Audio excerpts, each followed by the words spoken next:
আসসালামু আলাইকুম, আপনাদের সবাইকে নতুন একটি ভিডিও নিয়ে হাজির হয়ে গেলাম। দিনটি ছিল 23শে মে 2026, হুর নুসরাত ফ্যামিলি গেট টুগেদার 2026 পালন করার দিন। ঠিক এক মাস আগে লোপা আপু হঠাৎ করেই বলে উঠলেন যে চলো তো জান্নাত রেহানা, আমরা সবাই মিলে আবার একটা গেট টুগেদার আয়োজন করি। শুধু লোপা আপুর মুখ থেকে একবার কথাটা বেরিয়েছে, আমি আর জান্নাত আপু মাঠে নেমে পড়লাম কোমর বেঁধে।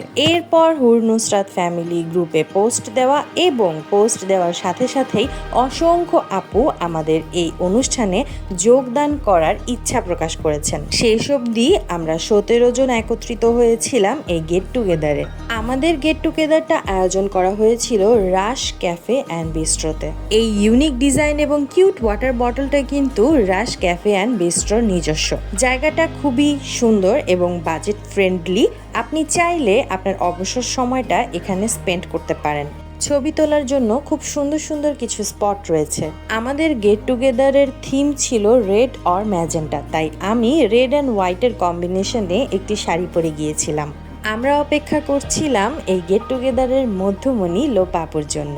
এর মধ্যেই খবর পেলাম আমাদের এই গেট টুগেদারে 2 জন আপু আসতে পারবেন না, কেননা বিদেশ থেকে তাদের অনলাইন বিজনেসের জন্য প্রোডাক্টের শিপমেন্ট এসেছে। সম্পূর্ণ রেস্টুরেন্টটা আমি ঘুরে ঘুরে দেখছিলাম। তাদের ফুড মেনু খুবই বাজেট ফ্রেন্ডলি। আপনি যদি একজন স্টুডেন্ট হন, ইজিলি এখানে টাইম স্পেন্ড করতে পারবেন। গেট টুগেদারে যেসব আপুরা এসেছিলেন তাদের সবারই বিজনেস পেজ আছে এবং তারা খুব অধীর আগ্রহে বসেছিলেন লোপা আপুর জন্য।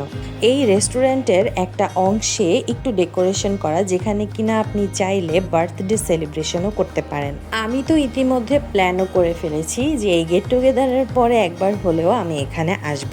অনুষ্ঠানে আগত সকল আপুদেরকে অনেক অনেক ধন্যবাদ। মূলত রাশ ক্যাফে অ্যান্ড বিস্ট্রো এই রেস্টুরেন্টটা লোপা আপুর পার্সোনাল পছন্দ। গেট টুগেদারে উপস্থিত হওয়া আপুরা তো এও বলছিলেন যে গেট টুগেদারে এসেছি শুধুমাত্র লোপা আপুকে এক নজর দেখার জন্য। সত্যি বলতে লোপা আপু মানুষটাই এরকম, যে একবার লোপা আপুর সাথে কথা বলবে সে লোপা আপুর প্রেমে পড়তে বাধ্য।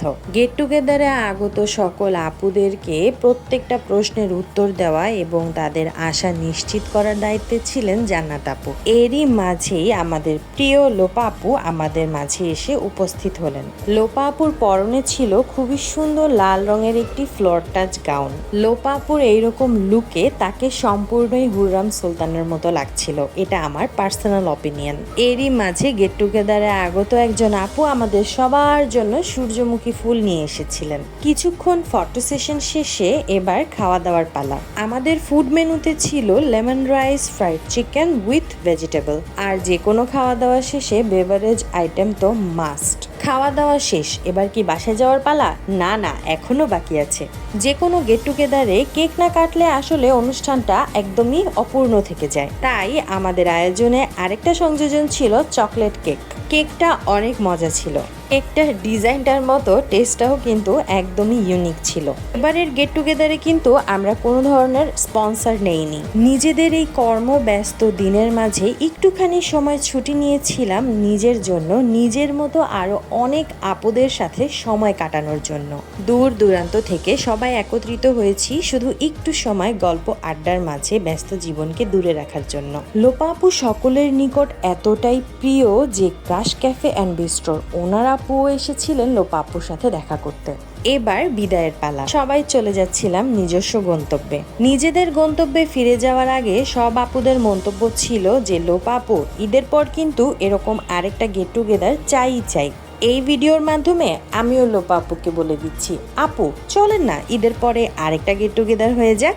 অল্প কিন্তু খুবই সুন্দর কিছু মুহূর্ত কাটিয়েছে এখানে।